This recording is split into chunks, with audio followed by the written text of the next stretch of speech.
Saya heran semakin pinter, banyak yang pinter.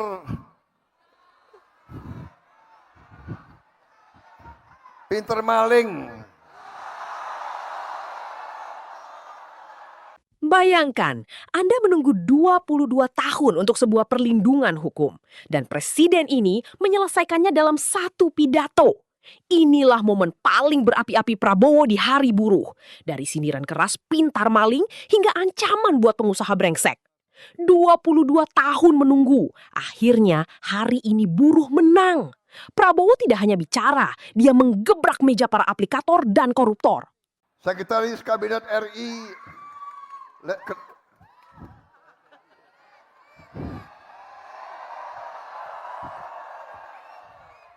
belum saya sebut nama kalian sudah teriak.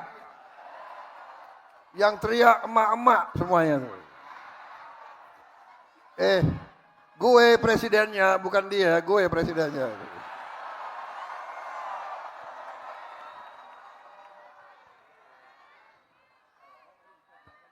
Sekretaris Kabinet RI Letnan Kolonel Teddy Indra Wijaya. Hari ini adalah hari perjuangan kaum buruh. Saudara-saudara, saya ucapan terima kasih atas undangan kepada saya untuk hadir hari ini bersama saudara-saudara sekalian. Ini kehormatan bagi saya. Terima kasih. Saya merasa bahwa kaum buruh selalu mendukung saya sekian kali dan saya merasa jadi presiden karena dukungan kaum buruh. Kaum tani, kaum nelayan, kaum pekerja seluruh Indonesia. Dan saya bertekad, saya bersumpah untuk berjuang untuk kepentingan seluruh rakyat Indonesia. Dan terutama mereka-mereka yang hidupnya masih sulit. Itu adalah tugas saya. Itu adalah tugas pemerintah yang saya pimpin. Dan itu adalah tekad kami. Kami tidak akan gentar. Kami tidak akan menyerah. Kami tidak akan ragu-ragu untuk membela kepentingan rakyat Indonesia. Ini adalah perjuangan lama. Perjuangan 22 tahun. Bahkan selama Republik berdiri, belum pernah ada undang-undang perlindungan pembantu rumah tangga.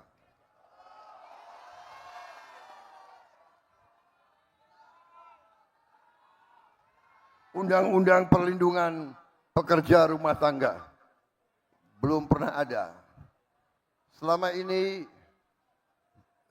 pekerja-pekerja rumah tangga entah dibayar upah berapa tidak jelas. Sekarang pertama kali dalam sejarah NKRI kita sahkan undang-undang perlindungan pekerja rumah tangga. Saudara-saudara, saya terima kasih. Saya terharu. Saya diundang di tengah-tengah saudara-saudara.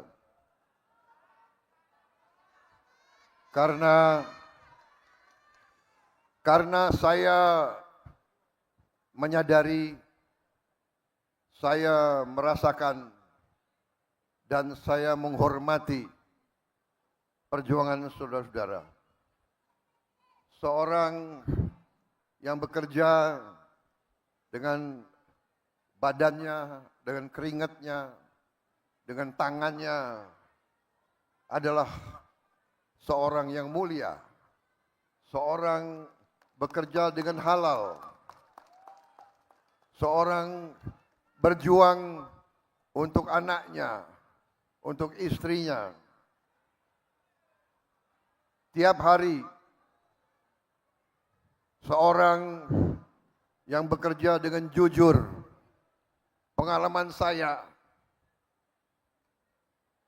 para pekerja, para petani, para nelayan, justru yang hidupnya susah, mereka adalah orang-orang yang jujur, orang-orang yang ikhlas. Yang saya sedih, orang semakin tinggi pangkat, banyak yang semakin nggak jelas.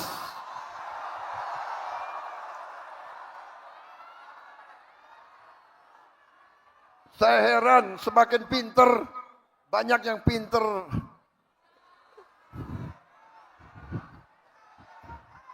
maling.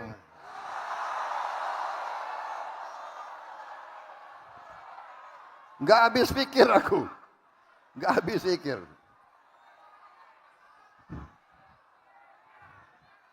Saudara-saudara, saya merasa terpanggil karena saya dari usia muda. Saya masuk tentara. Ingin menjaga negara ini. Ingin membela negara ini. Ingin membela rakyat saya.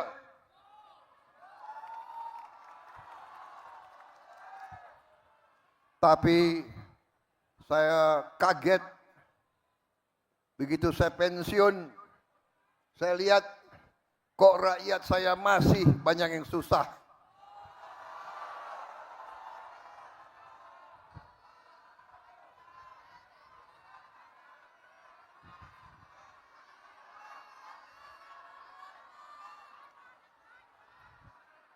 Saya telah mempertaruhkan nyawa saya berkali-kali untuk bangsa ini.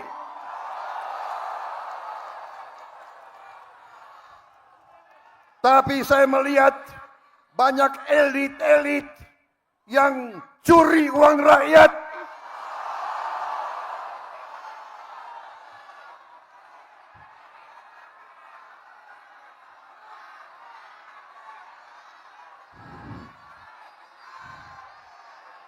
Bukan ini yang saya perjuangkan. Bukan negara yang dirampok oleh maling-maling. Saya tidak rela. Saya tidak rela ada anak-anak Indonesia yang lapar. Saya tidak rela ada ibu-ibu yang tidak bisa memberi susu untuk anaknya.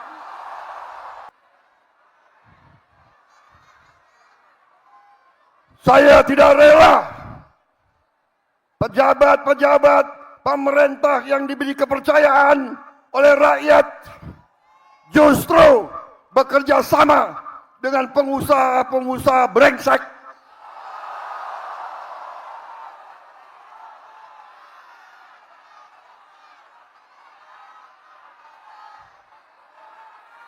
Dengan pengusaha-pengusaha serakah. Saudara-saudara, tapi saya mengajak kita dewasa. Tidak semua pengusaha serakah. Banyak yang bekerja dengan baik. Banyak kita butuh mereka supaya ekonomi hidup. Jangan kita benci sama orang kaya. Anda tanya semua menteri saya memberi instruksi, saudara-saudara para menteri, kalau ambil kebijakan, kalau menyusun kebijakan, berpikir, bertanya, apakah ini menguntungkan rakyat kecil atau tidak? Kalau menguntungkan rakyat kecil, laksanakan, itu sudah benar. Nggak usah ragu-ragu. Saya sudah mengeluarkan keputusan Presiden nomor 10 tahun 2026 tentang pembentukan Satuan Tugas Mitigasi Pemutusan Hubungan Kerja dan Kesejahteraan Buruh.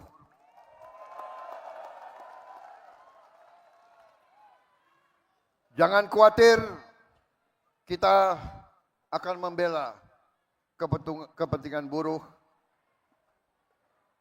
yang diancam PHK, kita akan membela dan kita akan melindungi saudara sekalian. Tadi disampaikan bahwa buruh perlu tempat penitipan anak, daycare. Ini saran yang baik. Ini akan kita perjuangkan. Ini akan kita laksanakan dalam waktu yang sesingkat-singkatnya, saudara-saudara sekalian.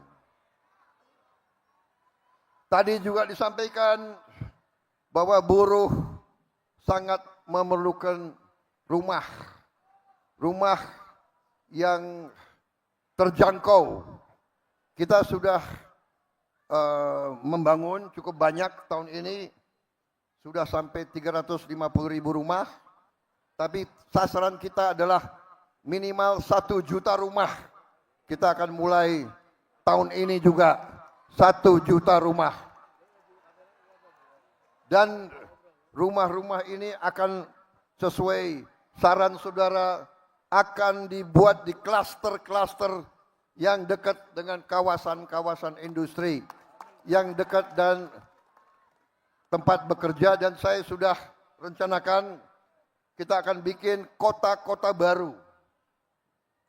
Kota-kota baru, tiap kota mungkin terdiri dari 100.000 rumah susun 100.000, dan saya perintahkan harus ada sekolah, harus ada fasilitas olahraga, harus ada daycare, harus ada rumah sakit, dan yang paling penting harus ada transportasi, entah kereta api ringan, bis, supaya pekerja bisa masuk ke pekerjaan dengan lancar dan baik. Dan saudara-saudara, kita akan coba bahwa nanti buruh yang diberi kartu bisa naik transport dengan harga yang sangat ringan.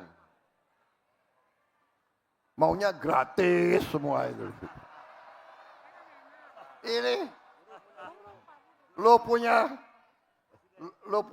pemimpin di belakang gue maunya gratis semua. Selama ini rakyat kecil kalau pinjam uang bunganya luar biasa gilanya. Betul? Orang kecil pinjam uang bunganya bisa 70% setahun. Betul? Saya sudah perintahkan bank-bank milik Republik Indonesia, sebentar lagi kita akan kucurkan kredit untuk rakyat maksimal 5% 1 tahun.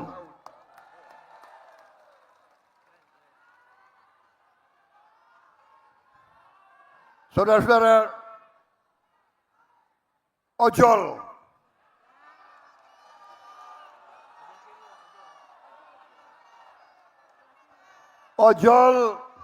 kerja keras.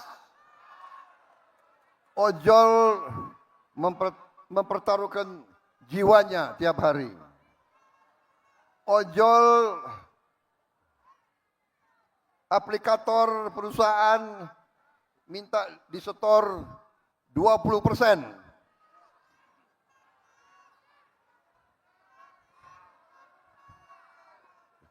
Gimana ojol? Setuju 20%? Bagaimana 15%? Berapa? 10. Kalian minta 10%? Ya. Saya katakan di sini, saya tidak setuju 10%.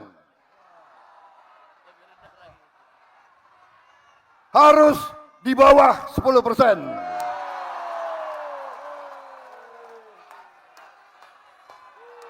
Enak aja.